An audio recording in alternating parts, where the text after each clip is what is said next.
మందికి పుట్టిన బిడ్డలు మా బిడ్డలు అని చెప్పుకునే బాపతు. కేసీఆర్ గారు ఇచ్చిన ఉద్యోగాలు, కేసీఆర్ గారి ప్రభుత్వంలో ప్రారంభమైన నియామకాలు నీ టైంకి వచ్చే వరకు కాగితం ఇచ్చే మోకా నీకు దొరికితే దాన్ని పట్టుకొని నేను ఇచ్చిన ఉద్యోగాలంటే సిగ్గుందా అని అడుగుతా ఉన్నాం.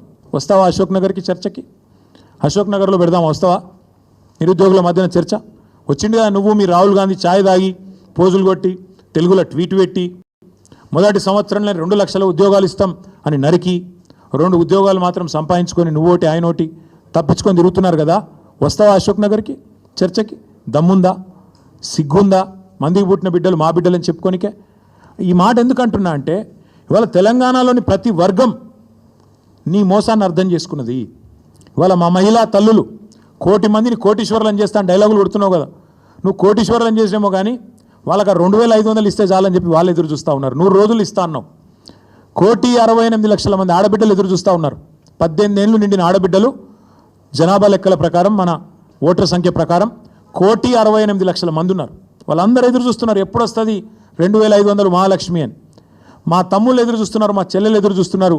నువ్వు ఇస్తానన్న స్కూటీలేవి, నువ్వు ఇస్తానన్న నిరుద్యోగ భృతి ఏది, నువ్వు సంవత్సరంలో నింపుతానన్న 2 లక్షల ఉద్యోగాలు ఏవి, వాళ్ళు ఎదురు చూస్తూ ఉన్నారు.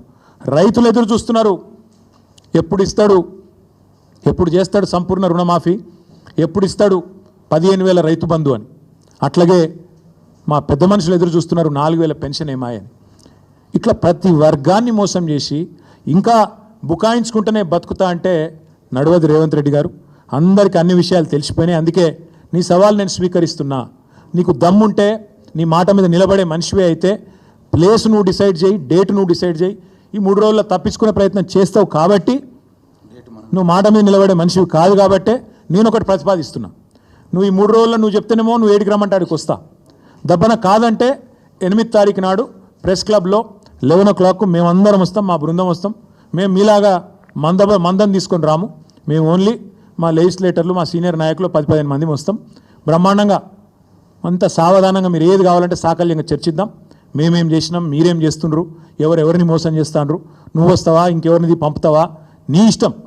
నువ్వే రావాలని నేను డిమాండ్ చేస్తున్నాను. ఎందుకంటే దూత్ కా దూత్ పానీ కా పానీ కావాలంటే మాత్రం నువ్వే సవాల్ చేసినావు, రా అని. నీ సవాల్ స్వీకరిస్తున్నాం, రా అని చెప్పి విజ్ఞప్తి చేస్తున్నాం. మీకు కూడా ధన్యవాదాలు. తప్పకుండా మీరు కూడా రావాలని నేను కోరుతా ఉన్నా.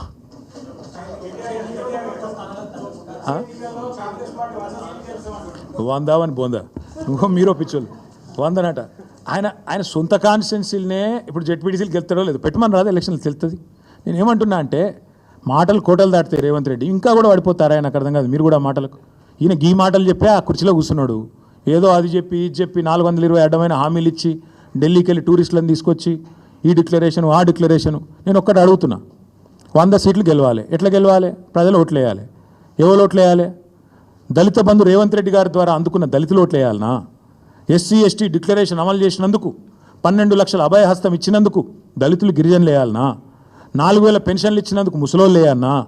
2 లక్షల ఉద్యోగాలు ఇచ్చినందుకు పిల్లలు వేయాలనా? లేకపోతే నువ్వు 2,500 ఇస్తున్నందుకు మహిళలు వేయాలనా? ఎవడేయాలి నీకు ఓటు? లేకపోతే నువ్వు ఎగ్గొట్టినందుకు రైతు బంధు రైతులు వేయాలనా? ఎవడేయాలి? ఎందుకు వేయాలి? ఏ వర్గం సంతోషంగా ఉంది? చచ్చిపోతున్న ఆటో డ్రైవర్లు వేయాలనా నీకు ఓట్లు? ఎవరు వేయాలి? ఏ వర్గం సంతోషంగా ఉంది తెలంగాణలో?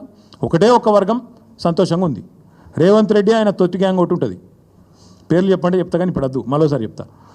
ఆ తొట్టి గ్యాంగ్ మాత్రం బాగా భయంకరమైన దోపిడీ, దండుపాలెం ముఠాలెక్క దోచుకునే పనులు ఉంది. వాళ్ళు మాత్రం సంతోషంగా ఉన్నారు. బిల్డర్లను గోకుడు, కాంట్రాక్టర్లను గీకుడు, ఆ పనిలో మాత్రం ఫుల్ ఉన్నారు, బిజీగా ఉన్నారు. నేను ఒక్కటి అడుగుతున్నా బ్రదర్, ఒక్క కొత్త స్కీమ్ అమలు కాదు, ఇచ్చిన ఒక్క మాట నెరవేరదు. కానీ ఇప్పుడు అప్పు, రాష్ట్ర ప్రభుత్వం యొక్క అప్పు 2 లక్షల కోట్లకు చేరుతుంది. ఏడబోతున్నాయి పైసలన్నీ? బడ్జెట్ కాకుండా 2 లక్షల కోట్ల అప్పు. రైతు బంధు రాదు, రుణమాఫీ సంపూర్ణంగా జరగదు, మహిళలకు 2,500 రాదు, పెద్ద మనుషులకు పెన్షన్ 4,000 రాదు, ఒక ఇల్లు కట్టింది లేదు, ఒక చెక్ డ్యామ్ కట్టింది లేదు, ఒక చెరువు తవ్వింది లేదు, ఒక ఇటుక పెట్టింది లేదు. ఏడబోతున్నాయి పైసలన్నీ?